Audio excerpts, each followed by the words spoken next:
Olá, eu sou Ivana Carneiro e comando o programa Entrevista Roma News, especial Eleições OAB Pará.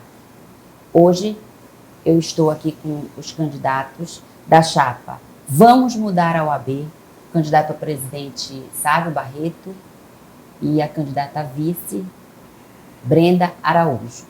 Muito bom receber vocês aqui no estúdio do Roma News. Obrigado pela presença de vocês. Eu sei que a agenda de vocês está bem corrida, então esse espaço é todo de vocês. Obrigada, Ivana. Obrigado, Ivana. Um prazer imenso estar aqui e poder apresentar nossas propostas nessa reta final de campanha aí que a gente se encontra. Que bom. Então vamos começar nossa entrevista, nosso bate-papo.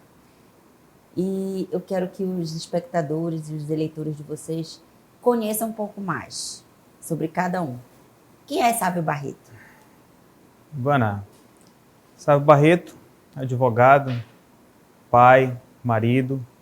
Me formei na UFPA em 2002. Na própria UFPA eu tirei a minha pós-graduação e meu mestrado em Direitos Humanos. E desde os tempos de faculdade, eu sempre exerci advocacia. Comecei no estágio profissional, naquela etapa inicial, me efetivei como advogado em um escritório para adquirir ali uma experiência inicial. Passei alguns anos e aí em 2007 tomei uma decisão muito importante de abrir um escritório próprio.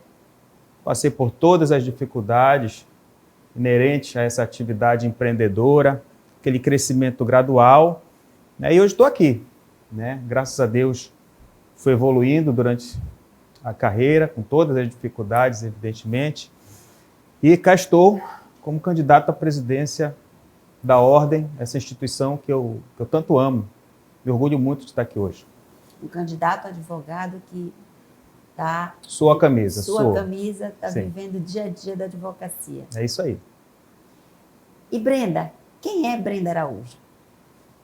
Ivana, eu tenho em comum com o Sávio a nossa militância. Estou há 12 anos nessa estrada da advocacia, desde que me formei, ingressei na OAB, estou na labuta, faço uma advocacia muito forte aqui na capital, no interior também, em Brasília, e vivendo os desafios da advocacia todos os dias. Nesse ponto diferente dele, né, Sávio, o meu histórico é um pouco já jurídico, de família. Eu estou numa banca aí que tem 23 anos, foi fundada pelo meu pai, tem como sócio também o meu irmão, então uma empresa familiar, bem estabelecida, mas que hoje em dia não é o suficiente para você exercer a advocacia plenamente como já foi outrora. Esse é um dos desafios que me move a estar aqui comprando esse projeto e encarando esse desafio de lutar por uma nova OAB. Muito bem. Então, esse espaço é para vocês apresentarem a chapa, a campanha, os projetos de vocês. E eu vou começar pelo slogan de vocês. Quando o slogan da campanha é Vamos Mudar a OAB, quer dizer que o que está hoje, no meu entendimento de muitas pessoas, é que a gestão que está hoje não está funcionando. Quais são os pontos mais críticos da atual gestão? Eu diria, Ivana, duas questões principais. Primeira delas, uma crise de representatividade dentro da atual gestão da OAB Pará. Entendemos que o Eduardo Imbiriba, ele representa um continuismo de uma gestão que, infelizmente, foi omissa em relação aos problemas mais graves da advocacia. E quando a OAB, que é a instituição que nos representa, que deve defender os nossos direitos, que deve nos ajudar a superar as dificuldades, ela deixa de se posicionar sobre questões centrais, nós perdemos a representatividade. Quando a OAB se cala, nós perdemos a representatividade. Eu não vejo hoje a nossa instituição tomar posição em questões essenciais da sociedade civil. Nós temos um papel relevantíssimo de lutar pela ordem jurídica, de lutar por justiça, de lutar contra a desigualdade social. E cadê a OAB sendo protagonista em questões agrárias, em questões ambientais, em tantos problemas estruturais que a sociedade possui e que a OAB simplesmente silencia. É uma OAB muda, apática, calada, e quando isso acontece, nós perdemos a representatividade. E uma OAB também que não se volta para o advogado, porque nós estamos aí numa crise absurda econômica, numa pandemia ainda, no final de pandemia, se Deus permitir, e a OAB não estende a mão para a advocacia, não presta serviços para o advogado, não dá amparo ao jovem advogado, à advocacia do interior. E a gente está procurando justamente virar esse jogo. E é por isso que a gente fala em mudança. Eu acrescentaria ainda, Ivana e Sávio, que isso é muito em decorrência do próprio continuismo da gestão. Nós temos um mesmo grupo político na gestão há mais de 10 anos. Veja, o candidato da chapa opositora, ele, se ficar mais um tempinho na OAB, ele vai debutar. A gente vai ter que fazer um baile de debutantes, porque ele vai completar 15 anos na diretoria. E quando você fala diretoria, você fala da alta cúpula da gestão. Eu não consigo imaginar como o colega teve tempo para advogar nesses 15 anos, mais de 10 anos à frente da OAB. Então, você vem de um mesmo grupo que troca cadeiras ao longo desses 10 anos e um grupo que perdeu energia, perdeu a força de enfrentar os desafios necessários, porque a advocacia, Ivana, é debate e é embate. Não tem como você pretender lutar por uma classe inteira, lutar pelos direitos humanos, pela justiça social, pela democracia, sem comprar os embates que são necessários. E é isso que nós observamos, especialmente nos últimos 6 anos para cá. Então, esse continuismo que agora pretende se vender como novo, de novo não tem nada. Na verdade, é uma dança das cadeiras. Lembra daquela brincadeira ali da infância? É isso. Se você pegar o catálogo, os nomes são os mesmos, apenas cadeiras que mudam. Entendi. Então, como nós estamos falando de eleições e para a maioria da sociedade civil, até então, não tinha ideia da importância, o que são as eleições da OAB, né? Tanto para a classe quanto para toda a sociedade. Então, um tema muito importante dessas eleições são as prerrogativas, que nós vamos falar agora. A gestão atual tem garantido as mesmas, essas prerrogativas? Penso que não, Ivana. Prerrogativa, respeitar a prerrogativa, é você conseguir ter condições de trabalho, né? As prerrogativas estão sendo respeitadas quando a advocacia está conseguindo trabalhar. Vou te dar um exemplo emblemático disso. Fizemos hoje um ato público na porta do fórum, centenas de advogados. Por quê? Porque a gente não consegue trabalhar no Fórum Civil de Belém. Já haviam vários problemas estruturais, os processos não andam, os juízes não atendem os advogados, salvo, é claro, exceções, para ser bem responsável na crítica. E criaram-se as chamadas UPJs, que apesar de ter a intenção de melhorar o funcionamento do Poder Judiciário, deixa o advogado, em alguns momentos, 2 horas, enterrado numa fila para conseguir um despacho, uma diligência simples. A gente não tem 2 horas na nossa agenda para ficar parado. São 2 horas de trabalho. Qualquer profissional que bota seu terno, que vai até o fórum, ele está ali ocupando o seu tempo de serviço. E eu não posso jogar esse tempo fora. A advocacia não consegue trabalhar no Fórum Civil. E o que está acontecendo ali? É uma violação grave das nossas prerrogativas. E o que a OAB tem feito? Nada. Tudo o que aconteceu até agora foram fotos protocolares, sem nenhuma eficiência, sem nenhuma medida enérgica contra essa situação tão absurda. E aí nós mobilizamos essa centena de advogados e pela primeira vez a advocacia paraense vê alguma atitude efetiva de combate a uma situação que ninguém aguenta. A advocacia criminalista está padecendo nas delegacias, padecendo no sistema penitenciário. A advocacia previdenciarista está padecendo em repartições públicas. E cadê a OAB tomando medidas efetivas para defender as nossas prerrogativas? O que eu vejo, hoje, nessa comissão de prerrogativas, que ela é presidida pelo Eduardo Imberiba, é uma comissão mais preocupada em bater foto, em divulgar fotos em redes sociais, do que em tomar medidas efetivas de defesa das nossas prerrogativas. Isso não pode continuar assim, isso tem que mudar. A gente sustenta, Ivana, uma defesa estrutural das prerrogativas. Isso está no nosso programa de gestão. Criar uma procuradoria bem estruturada para que o atendimento daquela violação de prerrogativa ele siga após o momento da violação. As medidas adequadas sejam tomadas até o ponto em que, se necessário, a OAB judicialize aquela questão. E aí o violador da prerrogativa vai ter que contratar um advogado para se defender. Que a OAB esteja ao lado do advogado, com a sua logomarca, com a sua assinatura, numa ação judicial, lutando com a força da instituição por aquele advogado que sozinho não consegue ter a voz. E nós trazemos também no nosso plano um aplicativo para monitorar e captar as denúncias daquela violação da prerrogativa cotidiana, dar dados para que a gente possa, a partir daí, fazer a interlocução com os órgãos violadores. Uma das nossas críticas mais severas é a perda do diálogo institucional. Então, a OAB, ela perdeu a cor, perdeu o brilho, perdeu a voz. Ela se calou diante de um número de situações em que ela deveria falar. E perdeu esse diálogo com as instituições para construir soluções. Muito se grita, muito se bate foto, mas pouco se articula para resolver a situação. Pelo discurso de vocês, pelo que vocês estão explicando, me parece que a OAB Pará está fragilizada. É isso?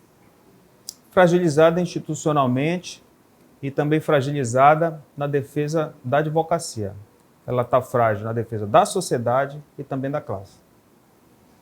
Vocês falaram na pergunta das prerrogativas sobre o tempo de espera nas UPJs. Sabe, Brenda, vocês são a favor das UPJs? Ivana, eu sou a favor de tudo que venha a melhorar o trabalho do advogado e da advogada. Se é para a gente ter melhores condições de trabalho, está ótimo. Se a UPJ tem a intenção de facilitar a nossa vida, ela é bem-vinda.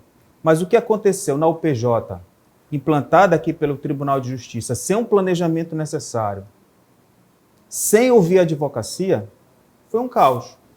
Nós estamos falando aqui de aproximadamente 8 meses de implantação da UPJ e você ainda tem filas de 2 horas de espera dentro dessa unidade. Isso é inadmissível.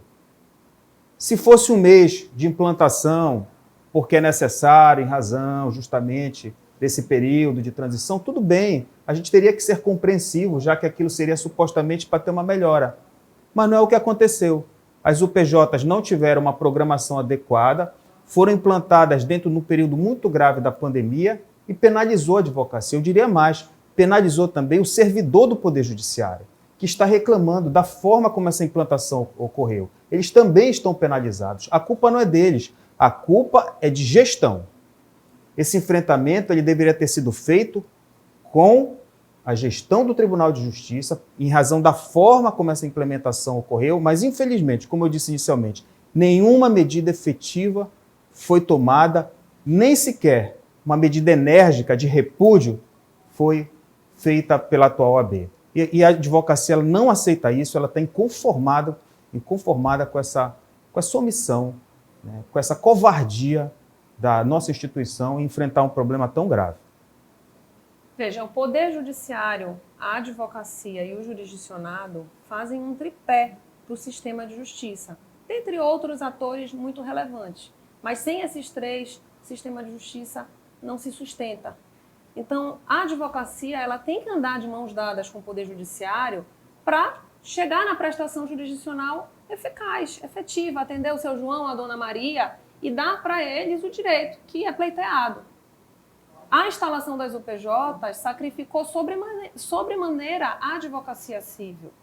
Eu faço advocacia civil, eu sei o que já foi, eu sei a barra que nós estamos enfrentando hoje. É uma humilhação. Então, uma medida desse porte, ela não pode ser implementada sem uma articulação com o usuário do sistema, que é primordialmente o advogado. E assim foi feito. E a OAB o que fez nesse momento? Se calou mais uma vez. Foi lá e disse, bem, já que o advogado está aqui esperando, deixa eu colocar um ar-condicionado, porque também esperar no calor já é demais. Mas e sobre a espera em si? O que foi feito? Nada. Há meses nós estamos padecendo naquele fórum civil. E isso é um exemplo só, é um pedacinho.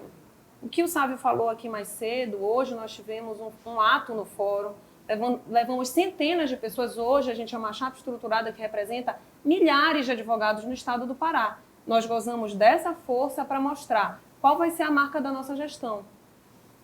Fizemos uma carta proposta, protocolamos ela endereçada à presidente do tribunal e à diretora do fórum, trazendo propostas concretas para a solução dos problemas da UPJ. Inclusive, Brenda, eu queria que você falasse para aquela câmera ali, para os seus eleitores, sobre esse ato de hoje. Esse ato de hoje ele foi muito simbólico, mas, sobretudo, para mostrar qual vai ser o nosso perfil de gestão. Um perfil proativo, que toma a frente para resgatar a interlocução com as instituições e sanar os problemas da advocacia. Então, nós gozamos da força do apoio de milhares de advogados hoje. Fizemos uma carta propositiva e entregamos no Tribunal de Justiça. Fomos recebidos pela diretora do fórum, a doutora Margui Bittencourt. Nos recebeu, nos ouviu, conversou conosco, onde nós podemos pontuar que o servidor não pode ser sacrificado. Ele está à frente de uma demanda que era previsível, mas está defasado estruturalmente, defasado em quantidade de pessoal, e ele não pode levar a culpa. O Poder Judiciário vai ter que achar uma solução composta com a advocacia. Inclusive, durante a implantação dessas UPJs, muitos servidores foram obrigados a sair no tempo pandêmico, ocasionando, inclusive, contaminação de alguns servidores e outros até chegando ao falecimento. Então, é um ato desordenado para implantar as UPJs que tiveram algumas consequências muito trágicas, não é mesmo? Exatamente. Então, como nós estamos falando de campanha, eu vou ser bem direta, como eu sempre fui. Como vocês encaram essas acusações de divulgação de fake news contra a chapa oponente? É um assunto que a gente pode discorrer em vários pontos, né? Vana, o que eles chamam de fake news, eu chamo de verdade. Eu tenho duas críticas diretas que eu estou apresentando ao meu opositor nessas eleições, que estão gravadas em vídeo. Eu fiz uma primeira acusação de que o Eduardo Ibiriba, como suposto defensor das prerrogativas, advogou para assassino de um advogado. Se você é defensor das prerrogativas, você não pode defender acusado de matar advogado. É simples. Eu não estou criminalizando a advocacia criminal. Todo réu, todo acusado tem o direito e deve ter uma defesa de um profissional habilitado, de um advogado competente. Mas se você é defensor das prerrogativas da classe, se você é diretor da OAB, você não pode defender assassino de advogado. É isso. Isso é fake news? Isso não é fake news. Isso está documentado. Isso é um fato incontroverso. Outro fato, eu fui demandado por uma colega advogada lá de Oriximiná, que chegou até mim. Eu sou candidato à presidência da ordem. As pessoas me procuram, elas me passam demandas. E ela me procurou para dizer que ela foi agredida numa delegacia de polícia, levou um soco, exercendo a profissão, e não foi defendida ostensivamente pela Comissão de Prerrogativas. E sabe qual é o motivo, Ivana? Porque existem relações pessoais entre os agressores da advogada e a atual gestão da OAB. E eu fiz essa crítica e gravei um vídeo. Ora, se é fake news, cadê o meu adversário para vir na minha frente no debate e discutir esses assuntos e provar que é mentira? Aí ele foge do debate. Ele foge do debate, Ivana, porque ele sabe a verdade. Mas ele prefere usar o fake news como escudo para se proteger desta acusação que ele não tem resposta e não pode, consequentemente, enfrentar um debate. Porque no debate a verdade aparece. Então, eu lamento muito a advocacia paraense nessas eleições não ter um debate olho a olho entre os candidatos. Mas o motivo todo mundo já sabe, é esse que eu estou falando. Existe também um documentário, né, do Discovery, que também está apontado como fake news, que inclusive dizem que vocês mandaram produzir esse documentário. Me fale sobre isso, sobre esse documentário, sobre a defesa do mandante do assassinato da Dorothy. Ivana, eu não usei esse documentário em nenhum momento como ato de campanha. O que está acontecendo? O Eduardo Imbiriba, ele foi defensor dos mandantes, creio, dos assassinos da irmã Dorothy. E existem várias instituições de esquerda, estou falando de Comissão Pastoral da Terra, estou falando de MST, diversos outros órgãos, instituições, que se manifestaram repúdio à candidatura do Eduardo Imbiriba. Esse documentário é um documentário internacional, feito pelo Discovery Channel, salvo engano. Tá? Eu não tenho como impedir as pessoas externas ao nosso grupo, pessoas da sociedade civil, de emitirem sua opinião, de manifestarem repúdio, seja lá o que for. E nem sou eu, dono do Discovery Channel, para ficar fazendo documentário de padrão internacional. E aí ele diz que um documentário internacional é fake news. O documentário é público, está lá, quem quiser emita sua opinião a respeito dele. Eu não estou utilizando essa questão na minha campanha porque ali ele estava atuando como advogado na defesa lá dos réus, ainda que haja um questionamento ético a respeito da forma como ele se comportou nesse documentário, nós não trabalhamos isso como pauta da nossa campanha. Mas como isso é trabalhado externamente à nossa campanha, ele pega esse assunto e tenta fazer colar na nossa campanha como se nós estivéssemos criminalizando a advocacia criminal e cria essa pauta. Se tem algum fake news nisso, é o fake news no discurso do Imbiriba, que fica utilizando um fato externo à campanha para querer colar na gente e nos atribuir uma criminalização do exercício profissional. Ele continua usando o fake news como escudo de toda e qualquer crítica que ele recebe. Se ele tivesse coragem, ele vinha para o debate. Ivana, para mim é tudo muito simples. É um discurso genérico para descredibilizar qualquer coisa que a oposição fala. É um discurso que subestima a capacidade intelectual do eleitor, do advogado, do colega advogado. Porque a verdade está posta.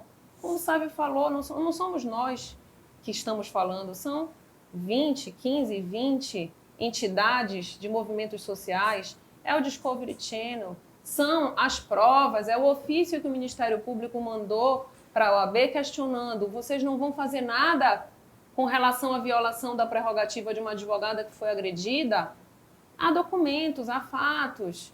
Então, eu acredito, eu vejo isso como um discurso ofensivo à intelectualidade do colega advogado.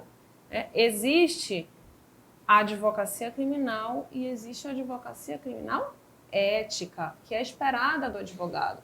Quando você se coloca na posição de concorrer à presidência de uma instituição do porte e do renome da OAB, você está se fazendo vitrine. Você tem que ser consciente do seu passado, do seu histórico enquanto advogado e saber que se o seu teto for de vidro, quando as pedras caírem, ele vai quebrar.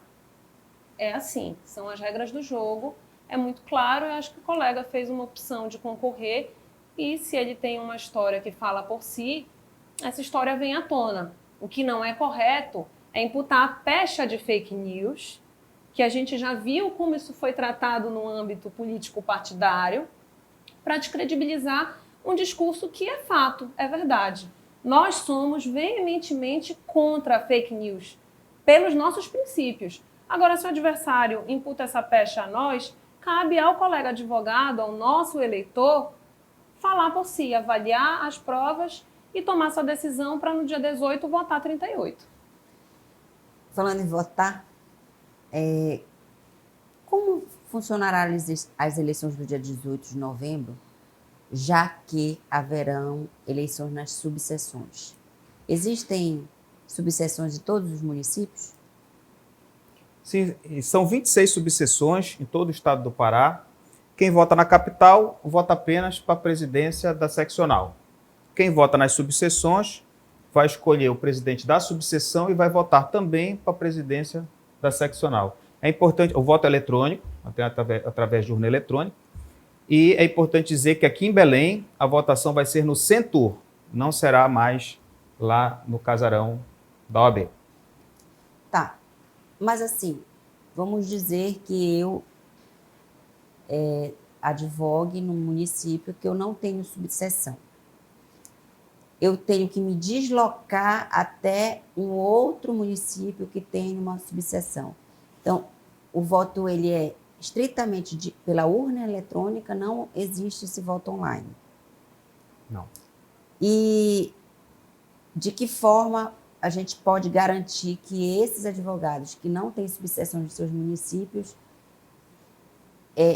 exerçam o seu direito de voto? Só se deslocando, Ivana. Não se admite voto em trânsito. E tenho dito, durante as minhas andanças pela capital, pelo interior do estado, que infelizmente a OAB, e agora eu estou falando de todo o sistema OAB, a nível nacional, ele não facilita o exercício do voto, ele não facilita a democracia, não permite voto em trânsito. E aí você imagina que em alguns lugares o advogado tem que se deslocar 200 quilômetros para votar. Quem vai votar nessas condições? Não permitiu o voto online, porque hoje toda a advocacia tem token. A maioria dos conselhos de classe, o voto é online, você poderia ampliar fortemente o número de votantes e a pessoa votaria da sua casa. Isso não é feito. E eles não permitem também, de modo ilegal, a nosso ver, o voto do inadimplente. Penaliza duplamente o advogado que está sem condições de pagar anuidade. Porque além de ele estar penalizado ali economicamente, ele também não pode exercer o seu direito de voto. Se tem algum advogado que tem interesse realmente em mudar a OAB, é o inadimplente. E é por isso que eles não deixam votar. Porque eles sabem que se eles botarem o inadimplente, que é o mais insatisfeito, na urna, o resultado praticamente fica garantido para qualquer oposição.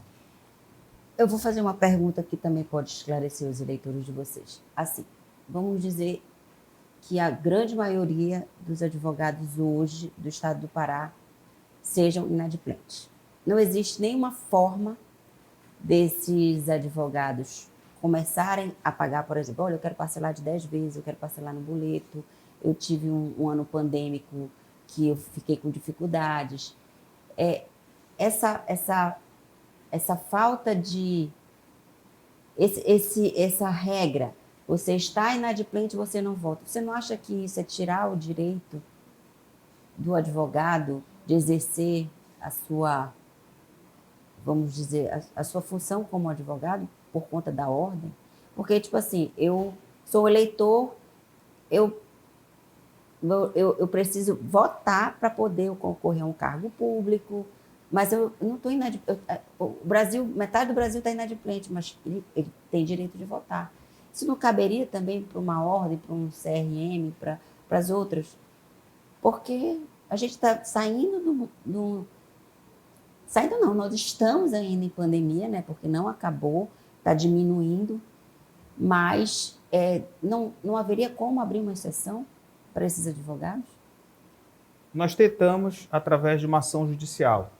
Na realidade, no Brasil inteiro, em várias seccionais, houveram o ajuizamento de ações com o objetivo de obter o voto dos inadimplentes. Várias liminares saíram favoravelmente, mas, infelizmente, o STJ, uma decisão, creio que do presidente do STJ, afastou a possibilidade dos inadimplentes votarem nessas eleições. E acabou sendo uma decisão de hierarquia superior, que aí as decisões de grau inferior acabaram seguindo esse paradigma jurisprudencial. Então, apesar de haver um cenário muito otimista de que seria possível colocar o inadimplente para votar, o STJ, nessas eleições, acabou proferindo, a meu ver, uma decisão muito equivocada, que penalizou a advocacia e afastou a democracia da OAB.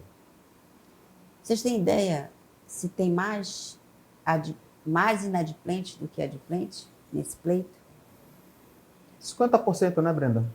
O índice de inadimplência está bem alto. Está bem alto, Ivana, e isso a gente reputa o distanciamento do advogado da própria ordem. Além da crise financeira, o distanciamento. O advogado ele não vê reverter em serviços o valor da anuidade. Alguns colegas até brincam que a nossa OAB tem a agenda mais cara do Brasil, porque tudo que ela dá em retorno à anuidade é a agenda no início do ano, para quem vai buscar. Então, isso é um desestímulo à adimplência dos colegas que têm condição, excetuados, claro, aqueles que estão sem condições financeiras por conta da crise. Desculpa, quanto hoje é uma anuidade da OAB? 800 e poucos reais. Então, realmente, né, a pandemia que pegou muita gente desprevenida, ela fez uma devassa aí. Sim. E o que foi feito para esses advogados agora nessa gestão que ficaram em dificuldades? Eles foram acolhidos? Houve alguma assistência da Caixa de Assistência da OAB para esses advogados inadimplentes? Ou para esses advogados com dificuldades, né? Independente de ser adimplente ou inadimplente? Ivana, a nossa caixa de assistência, ela é uma caixa que a gente diz que não é universal. Não é por você ser advogado que você tem acesso imediato à caixa de assistência. É preciso que você faça uma inscrição, o que não pôde acontecer durante a pandemia, naturalmente. Na realidade, a OAB Pará ela abandonou o advogado durante a pandemia. Houve um recurso federal que foi enviado para todas as seccionais para que as OABs, em âmbito estadual, dessem suporte aos advogados. Então, a OAB aqui no estado do Pará, ela lançou um edital e os advogados que preenchiam aqueles critérios muito difíceis, inclusive, de se preencher, eles teriam direito a, supostamente, um auxílio representativo de R$300, mas, na prática, receberam uma cesta básica. Cesta básica foi importante para alguns? Talvez sim. Não é o que nos reporta a maioria da advocacia. A advocacia, estado afora, nos reporta que estava esperando os R$300 para poder ajudar a pagar a conta de energia do seu escritório, para pagar uma outra pendência, mas recebeu apenas uma cesta básica. Quando você compara isso com as medidas adotadas em outras seccionais, e eu vou dar o exemplo do nosso estado vizinho aqui, o Amapá, esses estados deram auxílios de até R$3.000. O Amapá deu 3 salários mínimos em 3 meses subsequentes. Então, veja, isso sim é uma medida de amparo ao colega advogado que ficou sem a sua renda, com o fechamento dos tribunais, com todo o caos que aconteceu aí mundialmente. Então, apenas R$300 numa cesta básica é suficiente? Acho que a resposta é natural. E pegou muito mal, Ivana. Pegou muito mal essa tal dessa cesta básica. Eles prometeram dinheiro, não deram dinheiro. O recurso de R$300 já seria muito pouco. Isso comparado com outras seccionais até menores que a nossa seccional. E aí o tal dos R$300 não apareceu. O que apareceu foi uma cesta básica, um pacote de macarrão, um pacote de arroz, um pacote de feijão e um álcool em gel e coisa parecida. Isso pegou muito mal na classe. Primeiro porque foi prometido uma coisa que não foi cumprida e depois foi dado essa tal dessa cesta básica e isso deixou a advocacia insultada. E me digam uma coisa, em outros estados, A Caixa de Assistência ao Advogado, ela é de extrema importância. Por exemplo, no Paraná, ela é super estruturada. Como é a Caixa de Assistência hoje aqui? Ivana, eu tenho muito orgulho de anunciar para a advocacia que nós pretendemos fazer uma reestruturação completa na Caixa de Assistência do Estado do Pará. A gente quer, na realidade, aproximar a nossa Caixa de Assistência daquilo que há de melhor nas caixas de assistências de outras seccionais, onde ela efetivamente funciona. Para você ter uma ideia, atualmente, na maior parte das seccionais, a Caixa de Assistência é mais importante para o advogado que a própria OAB. Porque é a Caixa de Assistência que faz voltar para o bolso do advogado a anuidade que ele paga a duras penas. E volta de que modo? Através de serviços. E é o que nós estamos fazendo dentro do nosso programa. Nós estamos trazendo ideias que já estão implantadas em outras seccionais, que têm sustentabilidade financeira, tanto que elas estão acontecendo, em seccionais, inclusive, iguais ou menores que a nossa, e estamos trazendo isso para o nosso Estado.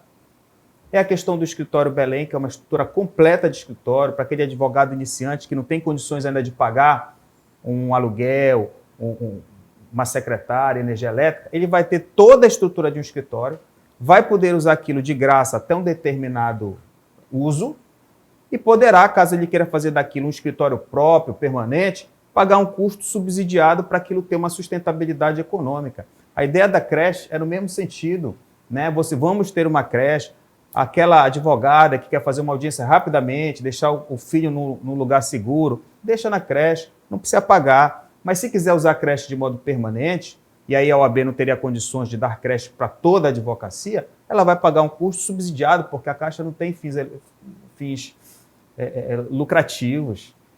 Nós estamos criando o Centro de Inclusão Digital, todo um amparo para o advogado que tem dificuldade em atualização do computador, o advogado idoso que precisa ir presencialmente para ensinar ele a digitalizar, dar entrada no PJE, no seu processo. Vai ter lá um técnico para lhe dar amparo para fazer isso. Enfim, a gente precisa que a advocacia ela sinta que a OAB ela retribui aquele valor que é pago. Ninguém quer pagar para nada, né? É a queixa que a Brenda falou inicialmente. Eu só pago a OAB para quê? Para receber uma agenda? Ninguém quer isso mais. Você quer pagar, mas quer usufruir de algo em troca. As outras OABs têm feito isso, mas infelizmente a nossa Caixa é extremamente atrasada. Não há um pertencimento da advocacia em relação à Caixa de Assistência. E na atual conjuntura não há pertencimento nem em relação à própria instituição, dado esse afastamento da advocacia em relação ao OAB. Por que, me permita fazer um acréscimo, por favor. Por que a Caixa de Assistência durante a pandemia não fez uma interlocução com as instituições bancárias para fornecer crédito para o advogado autônomo que tem dificuldade de comprovar renda, assegurando o crédito? Isso seria uma medida muito valorosa para a advocacia. E assim como esse porquê, há muitos outros porquês. Por que não foi feito? Por que não foi feito? E o que se propõe agora? Por que não foi feito nesses 10 anos em que o Ibirimba está sentado na cadeira da diretoria? Ainda falando sobre a Caixa, eu li no plano de gestão de vocês que vocês fizeram pesquisas em outras caixas de assistências espalhadas pelo Brasil e vocês pretendem implantar isso sem fazer um acréscimo na anuidade, né? Eu pensava até que fosse assim muito, muito, muito mais caro e realmente quando você me disse que R$800 e muitos advogados estão inadimplentes é porque realmente a situação ela é uma outra realidade, né? Então, dá para se perceber que o advogado ele está carente de acolhimento. Com certeza. Quais as principais medidas da chapa? Vamos mudar a OAB durante a gestão de vocês, caso vençam este pleito. Eu quero que vocês falem para os eleitores de vocês, para a sociedade civil, a importância desse pleito e da maioria das propostas que o tempo permitia a gente falar. Tem muita proposta, Ivana. Eu vou escolher aqui assim, uma emblemática e vou passar a palavra para a Brenda também falar um pouco. uma das coisas que mais nos orgulha no nosso plano de gestão é a instalação do chamado Portal da Transparência. Você não tem conhecimento hoje do que é gasto pela OAB, você não tem conhecimento da receita, você não sabe a especificação das despesas, você não sabe o valor dos contratos, você não sabe o valor que é pago de salário para cada funcionário, enfim, é uma caixa preta. A OAB hoje ela é uma caixa preta e essa falta de transparência, isso prejudica a própria visão que a sociedade tem da instituição. Se eu sou uma instituição que tenho que cobrar probidade e transparência dos demais órgãos, como é que eu não sou transparente nas minhas contas? Então nós vamos implantar um portal da transparência, mas é um portal amplo. É um portal para mostrar os meus contratos, para saber quanto que a OAB está pagando de energia elétrica, quanto ela está pagando para fornecedores externos, quanto ela está pagando de salário para cada funcionário. Vamos abrir esse portal, vamos abrir essas contas e vamos prestar contas para a sociedade e principalmente para o advogado que está pagando anuidade. Para além da creche, que é a minha proposta do coração, digamos assim, que já foi mencionada aqui pelo Sávio, eu destaco o protagonismo que será dado ao jovem advogado. A chapa opositora enxerga o jovem advogado como um eleitor e nós vamos enxergá-lo como um advogado, dar voz e vez. Vamos criar o Conselho Estadual da Jovem Advocacia, composto por 39 jovens advogados de todas as mesorregiões do estado do Pará, vai reunir periodicamente, sempre na presença de um dos diretores, e o que for decidido ali vai virar pauta no Conselho Seccional. Essa é uma forma de trazer a jovem advocacia para o protagonismo, além da presença da jovem advocacia no Conselho Seccional. Também as nossas propostas, especialmente aquelas que vão ser viabilizadas através da Caixa de Assistência, vão dar o acolhimento e a inclusão para os mais diversos aspectos e diferenciais que nós temos dentro da advocacia. Seja aquele advogado idoso, seja o advogado LGBTQI, seja o advogado que tenha uma deficiência. Então, esses aspectos estão sendo considerados, esse olhar está sendo considerado, permeando todas as nossas propostas. Brenda, Sávio, a gente ainda tem 3 minutinhos. Eu queria que vocês aproveitassem bastante e para poder ainda discorrer sobre o plano de vocês. Eu até vou fazer uma pergunta para ajudar. É verdade que eu, jovem advogado, eu fico sem pagar a OAB durante 5 anos? Não, de modo algum, Ivana. Há uma anuidade diferenciada. Então eu me equivoquei. Há uma anuidade diferenciada. Há uma anuidade diferenciada e a gestão atual, como uma medida de socorro nesse último momento, de grito, concedeu descontos eleitoreiros para atrair a jovem advocacia para perto da gestão, agora nos 45 do segundo tempo, o que não é devido, mas a gente vai primar por fazer desse jovem advogado realmente uma voz. Então, Brenda, já que a gente tem 2 minutinhos aí, vamos falar do protagonismo feminino da advocacia. Fale para essas mulheres. Ivana, eu estou muito feliz de integrar esse projeto. Naturalmente que 50% da chapa tem que ser composta por mulheres, isso é uma regra eleitoral, mas a mim me agrada pessoalmente pelo fato de eu ser dedicada a essa pauta, compromissada com a questão da equidade de gênero muito antes desse momento eleitoral. E eu brinco que eu vou ser sempre a chata da pauta. Eu vou ter esse papel de dizer, mas e a mulher? Vamos botar a mulher, vamos incluir a mulher. Então, ela faz isso mesmo, viu? Não tem a dúvida, não. Todo o nosso programa, ele está permeado por esse olhar de dar um lugar à mulher advogada diferencial, né? Acolher esse grupo. Muito bom. Gente, eu estou muito feliz por vocês estarem presentes aqui nos estudos do Portal Roma News. Esse é um espaço inédito, nós fomos o primeiro veículo de comunicação a abrir esse espaço especial, Eleições OAB, por nós sabermos da importância dessa responsabilidade com a comunicação real, tanto para a sociedade civil quanto para a classe de advogados. Então, muito obrigada pela presença de vocês e desejo boa sorte no dia 18 de novembro. Obrigado, Ivana. Meu agradecimento também ao Roma News por essa oportunidade de apresentar nossas ideias e não posso deixar de dizer, dia 18, vote 38. Vamos mudar a OAB. Obrigada, Ivana, por terem franqueado esse espaço para a gente. Ainda não é o ideal, nós desejamos ter um debate frente a frente com os nossos adversários, mas é muito importante que a classe possa nos ouvir. Repetindo o que o Sávio disse, dia 18, pela mudança, vote 38. Obrigada, gente. Obrigado.